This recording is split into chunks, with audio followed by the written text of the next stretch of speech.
let's do one more day from Rev Bazak. Once I took it off my shelf, I remembered how much I like all of Rev Bazak's short Divrei Torah. I like all his Divrei Torah, but his short ones are perfect. So one of the stories in this parsha that we've definitely talked about in the past extensively is the Shimon and Levi's elimination of all of the city of Shechem. And we've talked about in the past the question of whether, from the vantage point of Tanakh, they are right? Was it right what they did? You remember this at all, Sean? I think we did it last year, right? So very quickly, the Ramban does not like what they did, but the Rambam does, right? The Rambam uses this as the proof text that of what the halacha of dinim means. What it means when we say that the nations of the world have to keep one of the Sheva mitzvot is to establish law.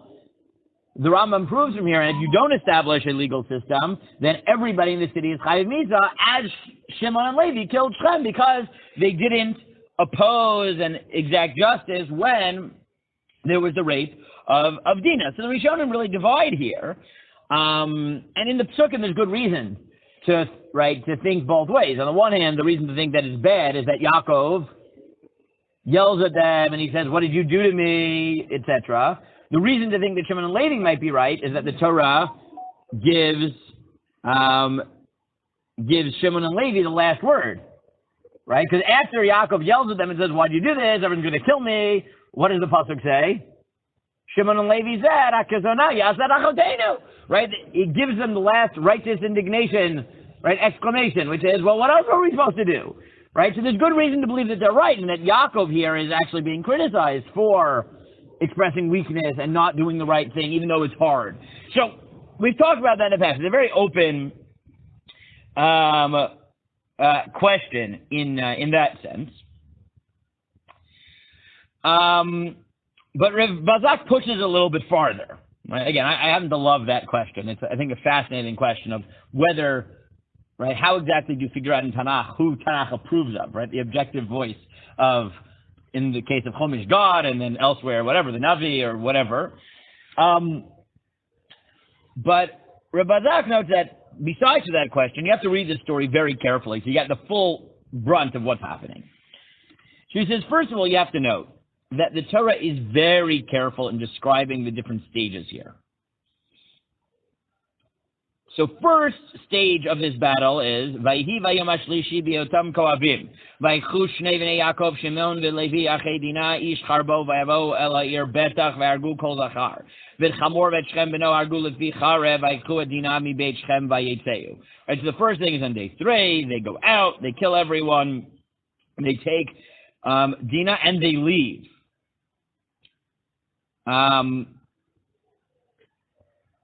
Now, this is a word that people don't pay enough attention to. What is Vayetzeu? They leave. They're gone. Which means, like, at that point, it sounds like the whole thing is done. And yet, the next pasuk is Bnei Yaakov bo al chalalim vayamozu ayer asher timu achotam et sonam v'bikaram et chamoreihem v'asher ba'ir v'asher b'sadeh lakachu v'kol chelam v'kol tapam v'nishehem shavu vayamozu v'kol asher b'bayit. The rest of the brothers come and they take the spoils of the bodies, right? They go through each body and they take the money and they take the property. And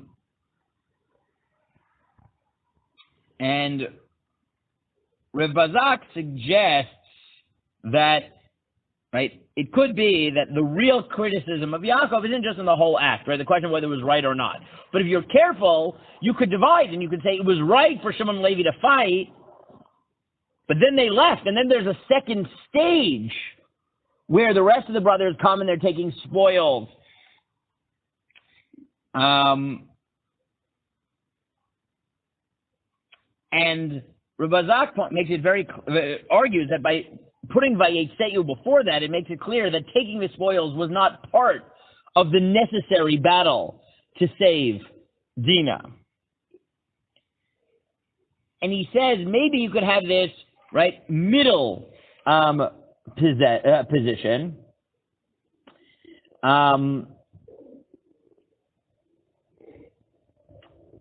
That it was this that Yaakov was critical of, not per se the fact that they fought and saved Dinah. Okay, that you can have righteous indignation, maybe that was right, but then after you've already left, you've saved her, you go back and you despoil the city, He says that might be what achartem oti means.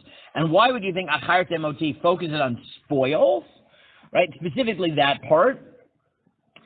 So he points out that Yoshua uses the same word to Achan. Remember the story of Achan? Okay. So after Yericho, Yoshua makes everyone, says that the city is going to be cherem. No one's allowed to benefit from the property. Make it clear it's all for God. But Achan takes from the spoils, and that leads to their first loss in Ai. So then God, Yoshua goes to God, and God tells him, well, what do you want from my life? Someone sinned, so they go through the whole Golral, and eventually they figure out it was Achan. And when he turns to Achan and says to him, what did you do to us? By taking spoils, you made God angry. He says, Vayomer Yoshua, ma achartanu.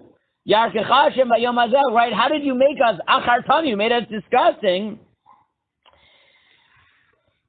And therefore, what Rav Bazak suggests is it's this point, in both stories. If they had really just gone in and taken Dinah out, so then people could look at it and say that they were defending their sister, this was righteous. But the way that you make it clear that this isn't stam war for self-enrichment, and it's not just violence, but that it's to exact justice and to save your sister and self-defense and all those things that are legitimate.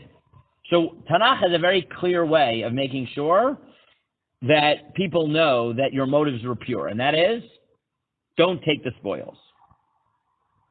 And therefore, by Yericho, God says, the first battle, I want to make it clear that it wasn't you who fought, it was on God's say-so. This is a battle because God said you get Israel. How do you do that?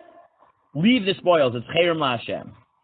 The second that Achan takes from the property, it blurs the line, It makes it, oh, well, yeah, God, but it's also personal, Because we're going to go in and get the spoils. It's just another war, That's why taking the spoils is so bad, because it makes it as if this is just another battle. It's about personal interest. I'm going to gain. When you leave it cherem, you make it clear this is for a higher ideal.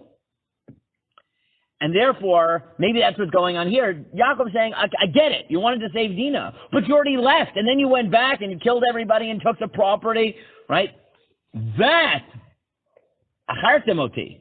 Now everyone's going to fight me, because now they're going to not look at this and say, oh, you were saving your sister. They're going to say this was a battle. These are raiders, that they go around and they find cities to fight. That's a threat, It's not a threat to our surrounding cities.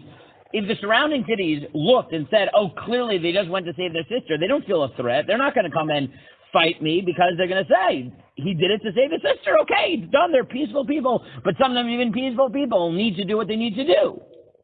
But the second you start taking spoils, they're going to look and they're saying these are powerful people that are going around, that are taking people's money, that are using war as a method of economic extraction.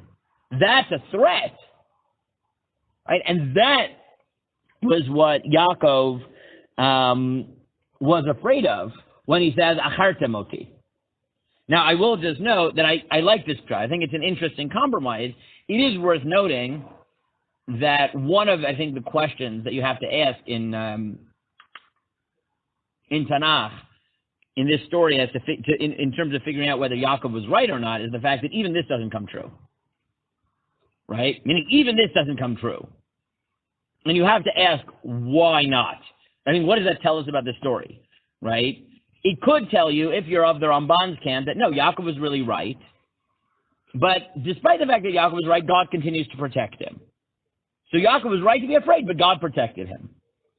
But the fact that Yaakov's prediction doesn't even come close to true, right? We have no evidence that anyone ever fought him is one of those pieces of evidence that maybe Shimon and Levi are right. And then you have to wonder, if this analysis is right, does that mean that even God wasn't so worried about them taking the spoils, right? Maybe, look, once you've killed everyone, there's nothing wrong in going to spoils, right? It's by Yericho, we don't let you take the spoils, but after the first city, we do let you take the spoils. So it's not always true we don't let you take the spoils, right? Just when we have to have a symbolic war, we don't.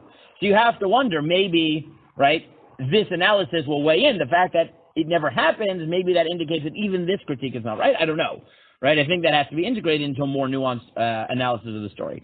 Okay, we're already late, so...